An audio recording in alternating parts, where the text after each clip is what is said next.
This is DZOE-TV 11, a commercial TV station with 100 kilowatt transmitting power, owned and operated by Zoe Broadcasting Network Incorporated, with station license number BSD-0025-2024 REN, issued by the National Telecommunications Commission, valid until March 11, 2025.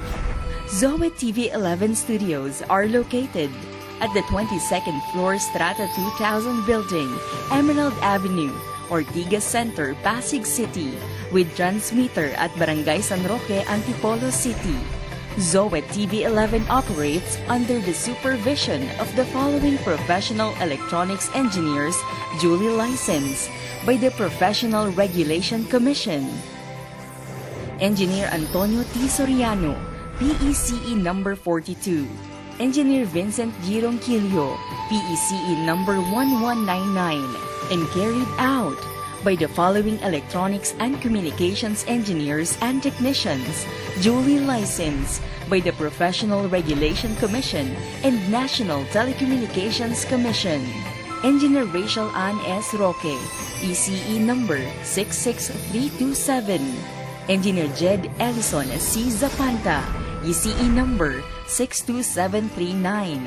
Engineer James Stephen M. Fabros, ECE number 70940. Engineer Abraham G. Aragon, ECE number 63291. Engineer Jimuel M. Callejo, ECE number 75471. Engineer Jack Michael B. Dalit, ECE number 68369. Charlie F. Perez, 06-1PHN-23257. Peter N. Basaliote, 06-1PNCR-23273. Gerard Lawrence O. Sandagon, 06-1PV-23313. All programs telecast on this station have been approved by the Movie and Television Review and Classification Board and are seen via satellite on 5 stations nationwide: DTV20 Cebu City, DTV20 Guimaras, DTV20 Cagayan de Oro City, DTV20 Davao City, DTV32 Baguio. This is Zoe TV 11, now signing on.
Aming Ama, maraming salamat po sa panibagong araw na ito na inyong ipinagkaloob.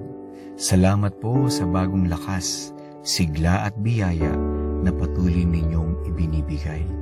Kami nagpapakumbaba, inihahandog ang aming sarili at itinatalaga po sa iyo ang araw na ito.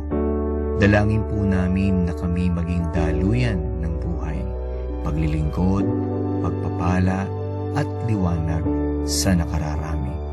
Turuan mo po kaming lalong manatili sa iyong salita at samahan po kami nang sa gayon higit na kami makaimpluwensya ng katotohanan.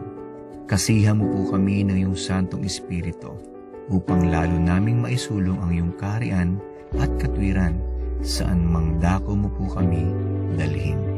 Punuin mo po kami muli ng pagmamahal sa iyo sa aming pagsunod. Dumaloy ang pag-ibig mo sa pag-abot at paglilingkod namin sa aming kapwa.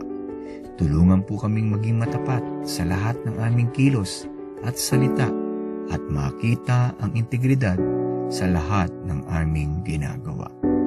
Ito po ang aming samot dalangin sa pangalan ng iyong bugtong na anak na si Jesus, ang aming Panginoon at tagapagligtas.